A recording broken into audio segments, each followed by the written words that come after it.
Hey everyone, welcome to my channel. My name is Belinda. Please make sure to hit that subscribe button because we are on the road to 5K. I really would love to achieve that milestone sooner rather than later, so support your girl. If you regularly watch my channel, please subscribe. And if you're a returning subscriber, thanks for supporting me this long. And yeah, today's video is actually a new series, a launch of a new series. And this was a recommendation from you guys. So in my last monthly live stream, I did it in beginning of March. So a lot of you who joined mentioned that you'd like me to cover moving to the UK as a series. I mean, you mentioned that I should cover that topic, and I thought, you know what, there's a lot to uncover when it comes to that. I might as well make it a series. So today I'm starting off with my story, how I moved to the UK, how I moved and settled in the UK. And next week I have my lovely friend joining me. It's going to be on Thursday. It's going to be a live stream unless I communicate otherwise before then, because circumstances happen. But it's going to be on Thursday evening, so make sure, be on the lookout for that. It's going to be a lovely and engaging live stream. She moved to the UK recently and she moved through the work visa route. So I moved through a different route. So it's good for you to just see different ways in which you can move and settle in the UK. And it depends on your current phase in life, what it is that's important to you right now when it comes to even your career or even if you're a student. So yeah, hopefully you find this engaging. I would love for this to be purposeful to you. So if you have any specific questions, make sure to put them in the comment section so that can influence the upcoming videos, and I can make sure that I do my best to address some of the areas that it is that you need information. So without further ado, that was a lengthy introduction, but I'm ready to get straight into it. So I moved to the UK a decade ago. It's just interesting how the years have gone. Because I remember when I moved and I would hear people saying, yeah, I've been here for 10, 15 years, and I'd be like, wow, okay. Anyway, I moved in 2013. I moved as a student, so I just finished my A-level equivalent. So I did Kenyan system, then I did a foundation year, and I was then ready to start. So I went to Manchester University. So I initially moved to the UK to do my university education, and it is a very common route that many people take, especially if you know you're a student and you're just about to go to university, or you're at that point in your career where you're thinking of doing a master's. The tier 4 student, it's not called tier 4 anymore. This just shows how things have changed, but the student visa route is a very straightforward one. So I was doing a 4-year degree, engineering degree that included industrial placement.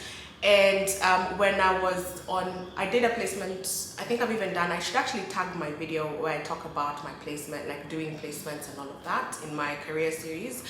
But basically when I was just going into my final year at university at Manchester, I applied for a graduate scheme. And I got my offer way before I graduated, because when I was doing my final year, there wasn't any postgraduate visa that is currently available now.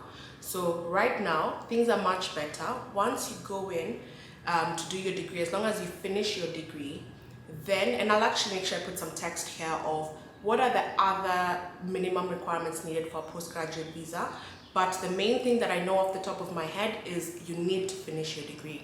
So you need to have done your degree in the UK, and then you're eligible for a postgraduate visa, which gives you time to apply for a job, or if you want to extend to do maybe additional studies. But the main purpose why many people take it is just to have a bit more time to find the job of their dreams. And then of course you will switch to the work visa.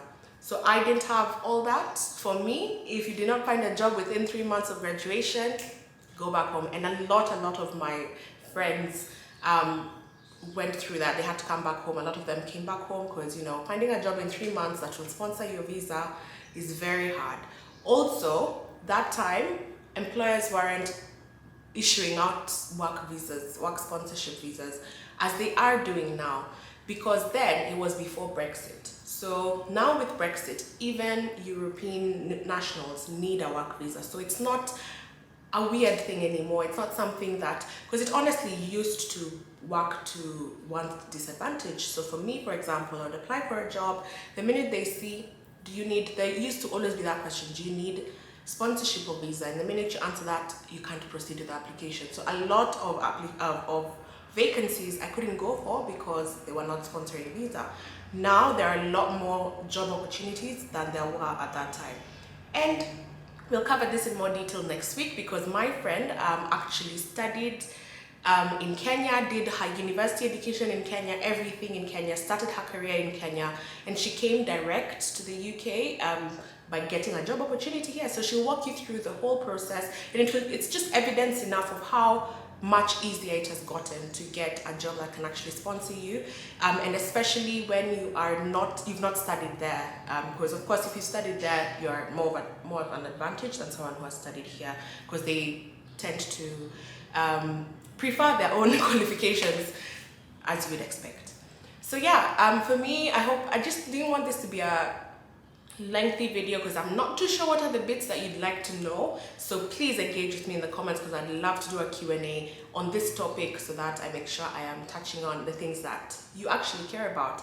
But yeah, I went as a student. When I was almost finishing, applied specifically to firms and organizations that can sponsor visas, which are very few at the time. But yes, I started my application early. So for the graduate schemes, a lot of the companies actually open up their applications a year in advance. So I applied a year in advance. So you know how the year starts in September. If you don't know, then now you know. If you're just in a typical, you're not taking any special scheme or like a short course or whatever, if you're taking if you're coming as a full-time student, normally the semester starts in September, the new year starts in September, and then you graduate around June, July time. So if you're in your final year, around September, October is when I was doing my applications. You don't wait to graduate to apply. I started doing my applications in September, October. I had my offer by October.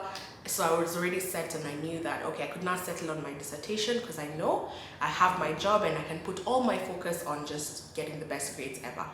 Yeah, of course now it's a bit easier because you have a bit more leeway. You can still graduate and get 18 months postgraduate visa.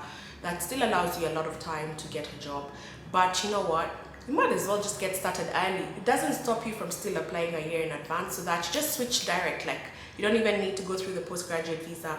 You switch direct to a work visa and you're set to go. Because the earlier you start working, the better in terms of even building your financial freedom.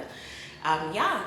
So let me know what you think and what it is that you'd like me to cover, and see you next week. Don't miss out, please.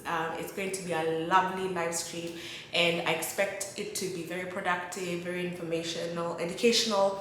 So yeah, looking forward to seeing you there. Bye.